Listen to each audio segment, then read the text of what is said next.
ஐந்து கரத்தோனை போற்றி, ஆணை முகத்தானை போற்றி, மூஷிக வாகனனை போற்றி, மூலப்பரம்பொருளை போற்றி, சித்தி புத்தி விநாயக பெருமானை போற்றி. குருவே சரணம். இணையத்தால் இணையங்களுக்கு வணக்கம். இது ஜூன் மாத ராசி பலன். ஜூன் மாதம் தனுசு ராசிக்கு எப்படி இருக்க போகுது அப்படிங்கிறது பார்க்கலாம். ராசிநாதன் ராசிக்கு 6ஆம் வீட்டில் சஞ்சரிக்கிறாங்க. சரி, கூட 6ஆம் வீட்டின் அதிபதி ஆட்சி பெற்ற நிலையில் இருக்காங்க. புதன் பகவான் 7 அங்கே இருக்காங்க. பாக்கியாதிபதி சூரியனும் அங்கே இருக்காங்க.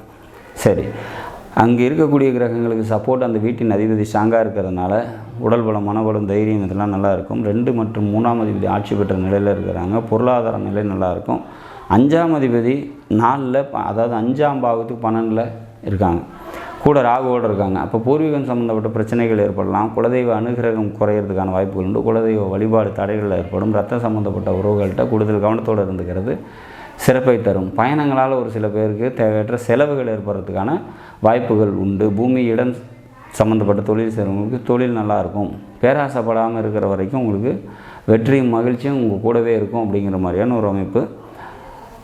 புதன் டாக்குமெண்டேஷன், கம்யூனிகேஷன் இந்த மாதிரியான விஷயங்களில் சம்மந்தப்பட்ட தொழில் செய்கிறவங்களுக்கு தொழில் நல்லாயிருக்கும் அப்படிங்கிற மாதிரியான ஒரு சுச்சுவேஷன்ஸ்.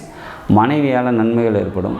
நண்பர்களால் நன்மைகள் ஏற்படும். சொந்த தொழில் செஞ்சுருக்கவங்களுக்கு தொழில் நல்லபடியாக இருக்கும். மொத்தத்தில் இந்த ஜூன் மாதத்தை பொறுத்த வரைக்கும் தனுசு ராசிக்கு பல முன்னேற்றங்களை தரக்கூடிய நல்லதொரு மாதமாக நிச்சயமாக இருக்கும்.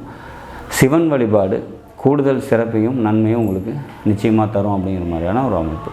நாடும் நாட்டு மக்களும் நலமுடன் வாழ நவகிரகங்களை வேண்டி அமைகிறேன். நன்றி, வணக்கம்.